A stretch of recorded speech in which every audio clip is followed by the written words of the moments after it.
A company built a machine. The machine has one job: to find the exact moment your brain becomes impossible to control.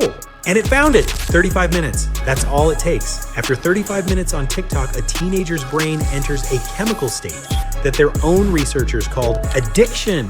Now, here's where it gets interesting. ByteDance, the company that built this machine, also built a version for their own children in China.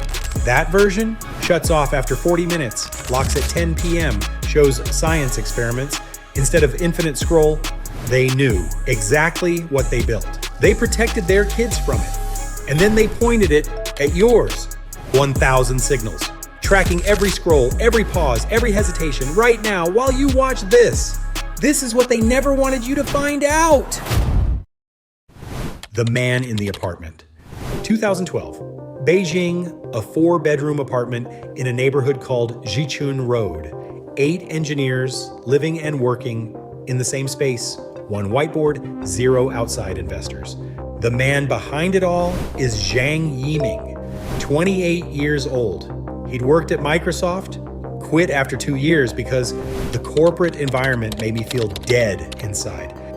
On that whiteboard, one question, not how do we get more users, not how do we beat Facebook, just what if a machine could figure out what you want to watch before you know you want it?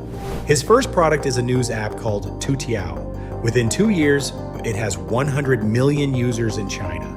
The algorithm works. Then he looks west. And in 2016, he finds Musical Lie, an app built for American teenagers, lip-syncing, dancing, short videos.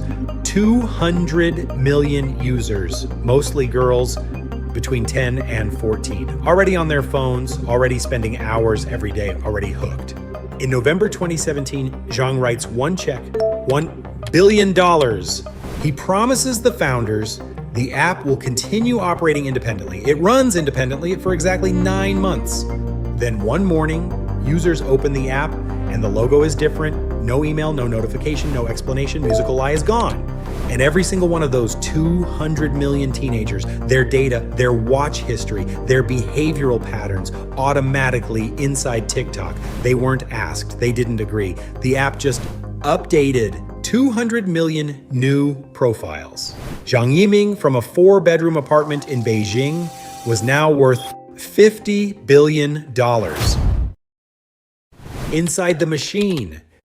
So what exactly did those 200 million teenagers walk into? Here's what TikTok tells you. The algorithm does. We show you content based on your interests.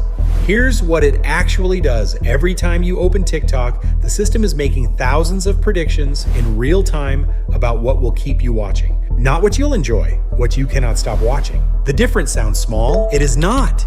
The algorithm tracks thousands of signals, not just likes, not just follows. How long you lingered on a video, how fast you scrolled past it, whether you paused before swiping away. That hesitation, logged, analyzed, used.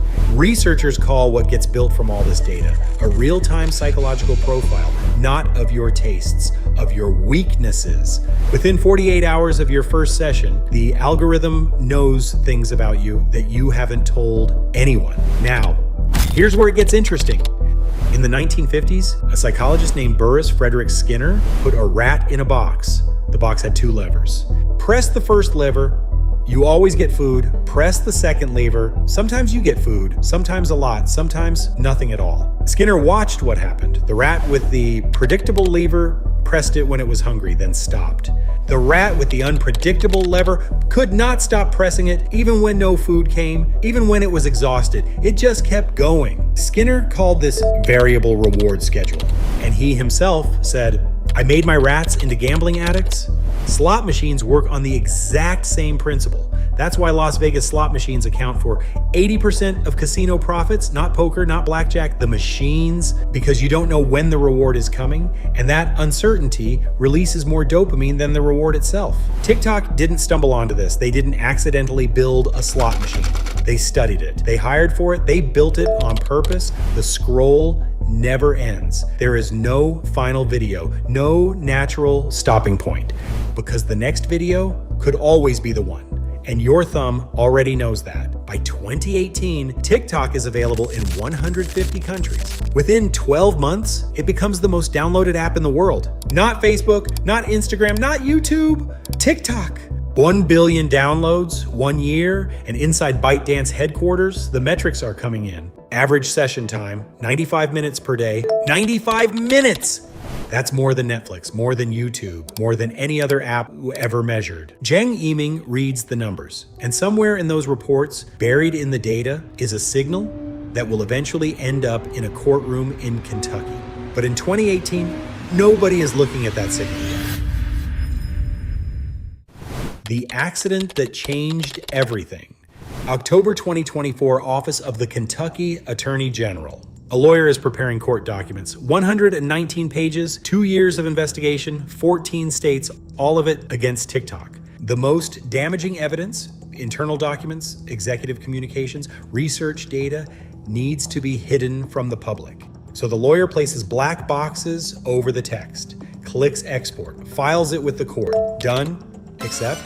Kentucky Public Radio reporter Sylvia Goodman downloads the document, opens it, highlights the black boxes, copies, pastes. The text is right there. All of it, 30 pages of TikTok's most guarded secrets sitting in a clipboard. The black boxes were painted over the text. Not encrypted, not removed, just painted. Goodman publishes everything. TikTok immediately calls the judge, demands the document be sealed. The judge agrees.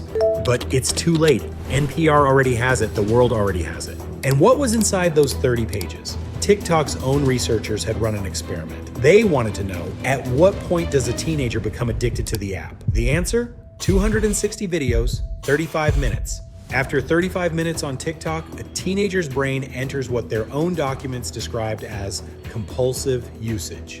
And compulsive usage damages analytical thinking, memory formation, empathy, increases anxiety. TikTok knew this. Not suspected, not theorized, knew. The documents call it compulsive usage. Tawana Anderson calls it the day she lost her daughter. Nila. December 7th, 2021, Chester, Pennsylvania. Tawana Anderson walks into her daughter's room. Nila is in the closet, unconscious, a purse strap around her neck. She was 10 years old. She spoke 3 languages. Her family called her a butterfly. On her For You page that morning, TikTok's algorithm had served her the blackout challenge. Choke yourself until you pass out. The lawsuit states it directly. TikTok's algorithm determined the blackout challenge was well-tailored and likely to be of interest to 10-year-old Nila Anderson. By the time Nila found that video, at least 20 children had already died from the same challenge. 15 of them were 12 years old or younger. TikTok knew. The algorithm kept recommending it. Nila spent 5 days in the pediatric intensive care unit.